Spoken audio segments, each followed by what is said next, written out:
All right. So this is the title of today's talk, so I assume all of you suck at brainstorming since you're in the room with me today.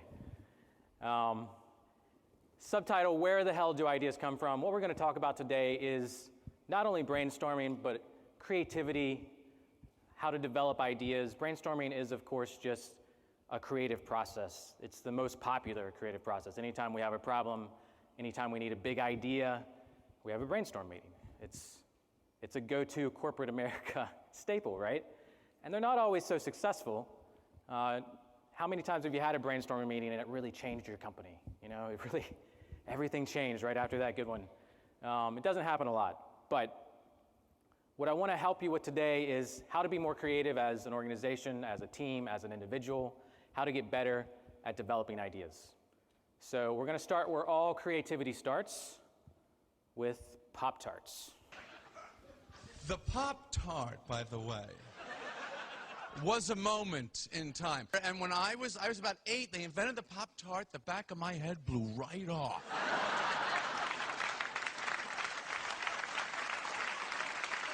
Right? Do you remember? Like, what? I was in the supermarket aisle with my mother, and I'm like, hold it, hold up, hold everything. The hell is that? Fruit-filled frosted rectangles in a box, the same. The food is in the shape of the box. What is this? And you open the packet. How many were in the packet? 2. Why 2? 1's not enough. 3 is too many. That's why. It was perfect. So he keeps going, and that was 45 seconds of like a 3-minute bit called Pop-Tarts by Jerry Seinfeld.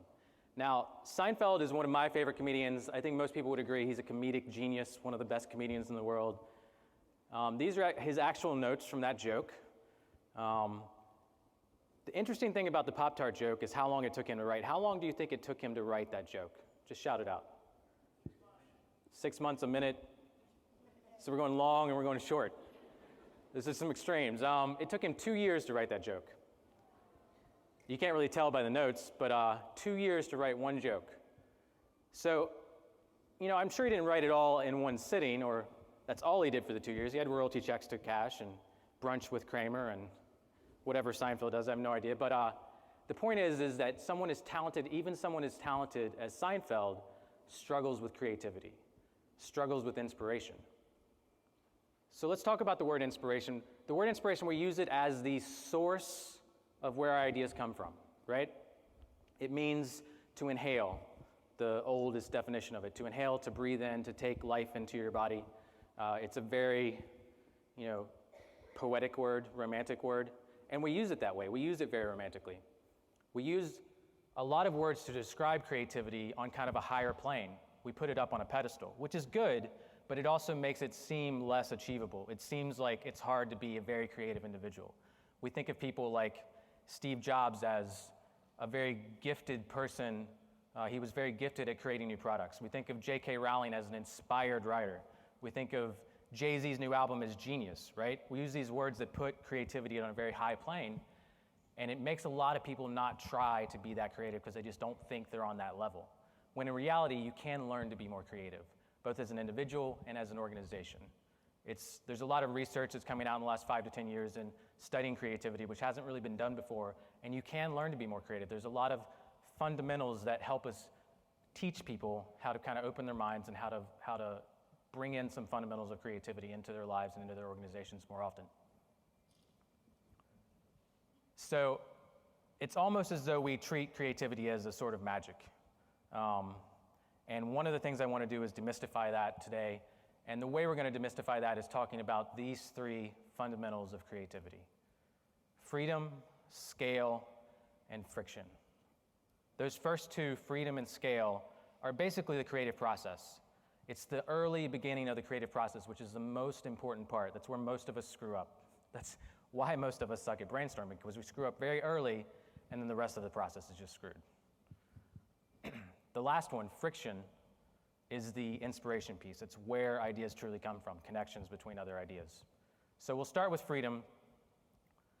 Freedom is incredibly important at the start of creativity, at the start of developing new ideas, because it's how we open our minds up, right? It's how we come up with the big ideas. Anyone can come up with a very obvious, a very simple idea, a very simple solution to a problem, but to get the really big ideas, the really unique ideas, you don't have a brainstorm meeting to come up with the obvious solution. You have a brainstorm meeting to what? Come up with unique ideas, new ideas, big ideas, right? And that only happens when you're able to open your brain up, when you're able to have freedom to kind of explore more than you normally would. Big ideas do not grow in cramped spaces. So there's a nice metaphor here I like to tell people, which is if you buy a fish and you put it in a fish tank, there's a lot of species of fish that will often grow to the size of the enclosure you put them in. If you have a little tiny fish bowl, it's going to be a little tiny fish. And if you have a much bigger fish tank, it's going to grow to be a much bigger fish. Ideas are the same way. Ideas grow to the size of the enclosure they're in. So if you put employees in a box, if you put yourself in a box, if you restrict your brainstorm team a lot, then their ideas are going to be small. If you give them more freedom, they're going to be able to come up with bigger ideas. So a great example of this, one of the most famous corporate examples of this, is the Google 20% rule. How many people have not heard of the 20% rule? Just a handful. So Google is very famous for giving their employees 20% time, which means 20%, 1 out of every 5 hours, 1 day out of every week, they can spend working on whatever Google project they want to work on.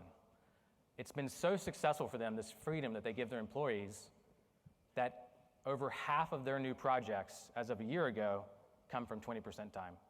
Things like Gmail, things like AdSense, which is over a quarter of their revenue, things like Google Talk, and all because they give this freedom to their employees to work on the projects they're passionate about, to work on their pet projects. It's a bottom-up innovation solution for a company. So they achieve a very creative corporate culture through that freedom they give to employees. That same freedom is just as important in a team brainstorm meeting, and it's just as important to individuals trying to be creative. If at first the idea is not absurd, then there is no hope for it. Great Einstein quote, and what we're talking about here is, again, the big ideas. You want to make sure you're not only giving people freedom to think in big directions, to think in new directions and absurd directions, but you want to encourage it. You want to push them to those levels, because that's how you leap over the obvious. That's how you leap over the simple solutions.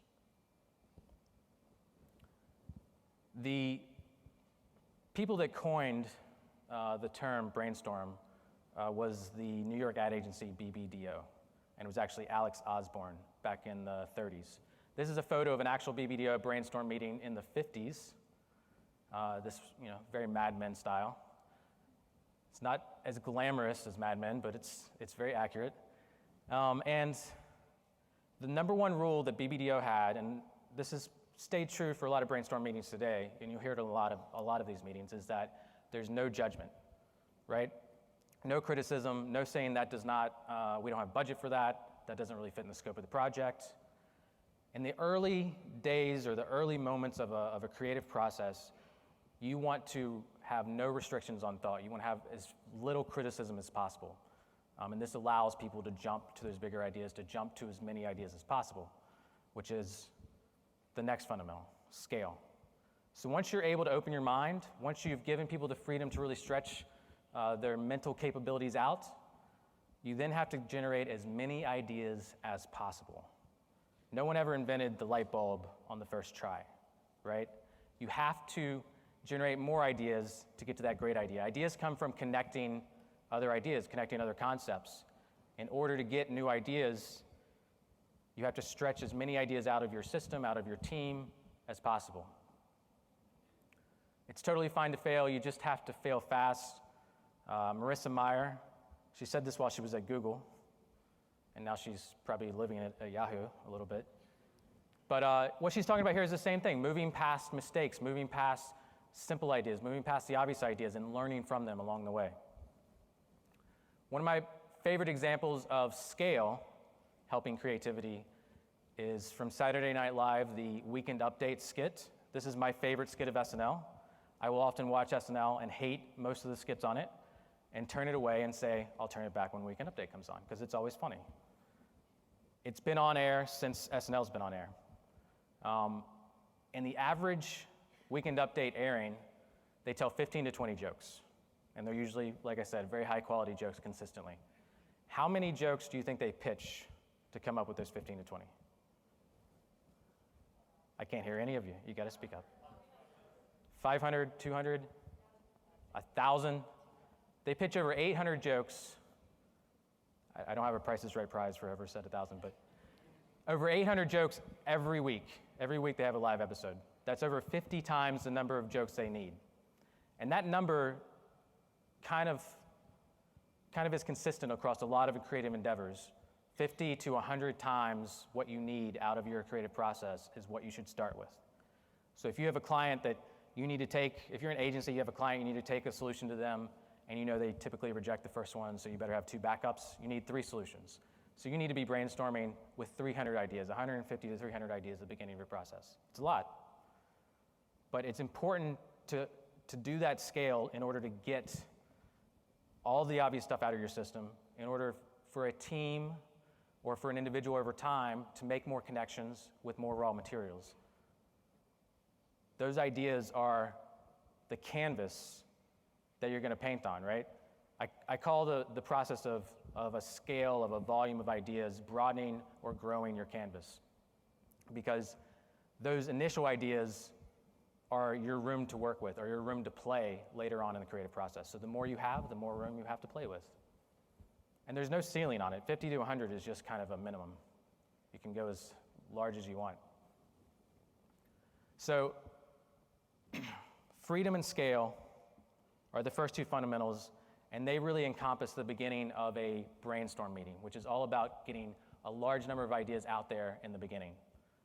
Friction, the third fundamental, is all about, like I said, inspiration. Is all about the source of new ideas, the source of creativity, both for an individual, both for an organization.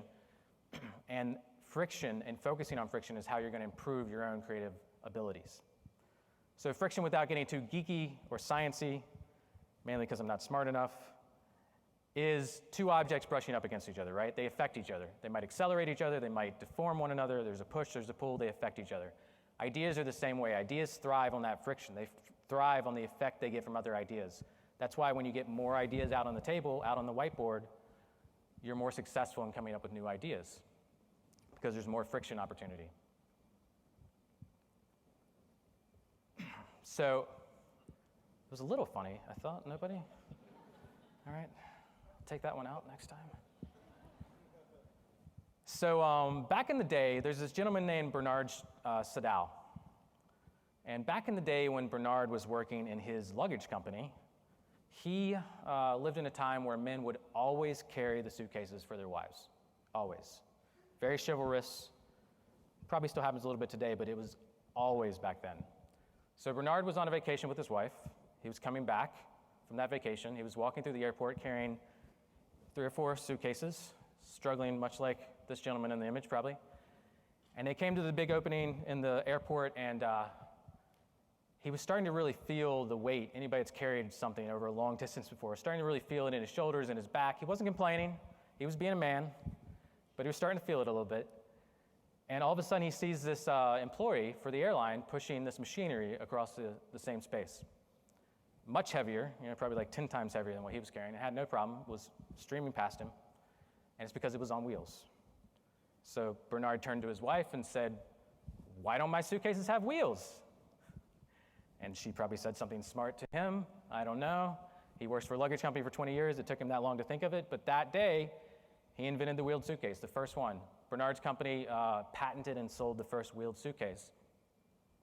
And it was from that moment of friction between his expertise and that aha moment he had in the airport where he had heavy bags and he saw something on wheels and he had that idea. That friction between his expertise and life experience.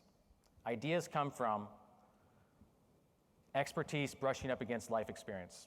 And it sounds a little vague, and that's a real-world example from the wheeled suitcase. But if you want to increase your creativity, life experience is the way to do it. And not just traveling the world or something abstract like that, but reading more and watching videos that you wouldn't normally watch, reading magazines from other industries. Another example we see in TV a lot, you see on Mad Men, you have Don Draper. On House, you have Gregory House. Both of these guys are heroes, they're problem solvers. Both of them have creative teams whose only job is to give them ideas, and they should decide on those ideas. Don Draper and House should decide about which of those ideas is best to solve their problem, right? And their teams always suck. Their teams never give them the solution. So they have to leave the office or leave the hospital. And when they do leave is when they get their aha moment. Now, this is fiction. Obviously, people are writing these for scripts, so it's always perfect. But in life, often you create more friction to feed ideas when you leave your expertise, when you leave what you're focusing on. So if you're a creative team, you'll get stuck a lot because you're too close to the problem. And often the solution that you're looking for or the big new idea that you're looking for comes from the edges of a problem. And you're too close to see the edges. On the edges are where the opportunity are. So there's a website, there's a scientific website that for about 6 years has been taking submissions from companies. It's kind of like a 99 Designs, except it's to solve big engineering or big scientific problems. And they put a bounty on these problems. So it'll be a big engineering challenge that a company has spent 3 years on and they can't solve, so they put it out to a wider community. And the average problem on this website gets solved in 3 to 6 months. Some of them get solved in days. Some problems are decades old and get solved in hours. It's really remarkable. And often, they've studied this, often the people that solve the problems are not people that have direct expertise, but they have a corollary expertise. They have expertise in the industry beside that because they can see it from a new perspective. They have enough knowledge, enough expertise to really understand the problem, but they have a unique perspective which allows them to attack it from the edges and see those opportunities. So the final thought I'll leave you with is if you're struggling, if you have writer's block, if your team is really hitting a roadblock on a brainstorm, the solution is often to step back, to take a break, to take a walk as an individual, to listen to some music you haven't listened to read a magazine from another industry. Step back and look for opportunities to brush up against life in new ways and more often. Thank you very much.